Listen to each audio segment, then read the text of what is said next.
ইউসুফের ভাইরা মিশরে আসলো এবং ইউসুফের দরবারে প্রবেশ করলো। ইউসুফ তাদেরকে চিনতে পারলেন, কিন্তু ইউসুফকে তারা চিনতে পারল না। অতঃপর যখন তিনি তাদের খাদ্য সামগ্রীর ব্যবস্থা করেছিলেন, তখন বললেন, তোমরা তোমাদের পিতার নিকট থেকে তোমাদের ভাইকে নিয়ে আসবে। তোমরা দেখতে পাচ্ছ না যে আমি খাদ্য পুরোপুরি দিচ্ছি এবং উত্তম অতিথি সেবক। যদি তোমরা তোমাদের ভাইকে না নিয়ে আসো, তবে আমার কাছে খাদ্য পাবে না, স্থানও পাবে না। তারা বলল, আমরা তার ব্যাপারে আমাদের আব্বাকে রাজি করাবো এবং নিশ্চয় আমরা তা করতে সক্ষম হব। ইউসুফ তার কর্মচারীদেরকে বললেন, তাদের পণ্যমূল্য তাদের মাল সামানার মধ্যে ঢুকিয়ে দাও।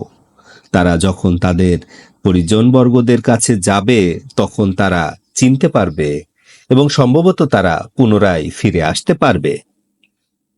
তারপর যখন তারা তাদের পিতার কাছে ফিরে এলো, তারা বলল, হে আমাদের পিতা, আমাদেরকে খাদ্যদান না করে দেওয়া হয়েছে।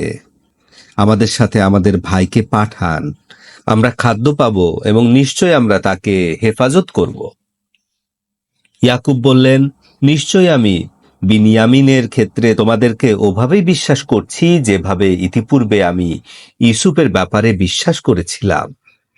অতঃপর আল্লাহ তাআলাই উত্তম সংরক্ষণকারী এবং সমস্ত দয়াবানদের উপরে দয়াবান। অতঃপর যখন তারা তাদের মালপত্র খুলল, তখন তারা দেখতে পেল যে তাদের পণ্যমূল্য তাদেরকে ফেরত দেওয়া হয়েছে।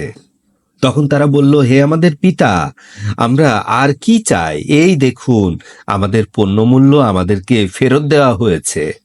আমরা আমাদের পরিবারের জন্য খাদ্য ক্রয় করব, ভাইকে সংরক্ষণ করব, অতিরিক্ত একটি উট বোঝাই খাদ্য নিয়ে আসব। এটা হচ্ছে সহজতম খাদ্য। ইয়াকুব বললেন, আমি কখনোই তাকে তোমাদের সাথে পাঠাবো না, যতক্ষণ না তোমরা আল্লাহর নামে কঠিন শপথ করবে। অবশ্যই তোমরা তাকে আমার কাছে ফেরত নিয়ে আসবে। হ্যাঁ, তবে তোমরা যদি সবাই আটকে পড়ো, তবে সে কথা আলাদা।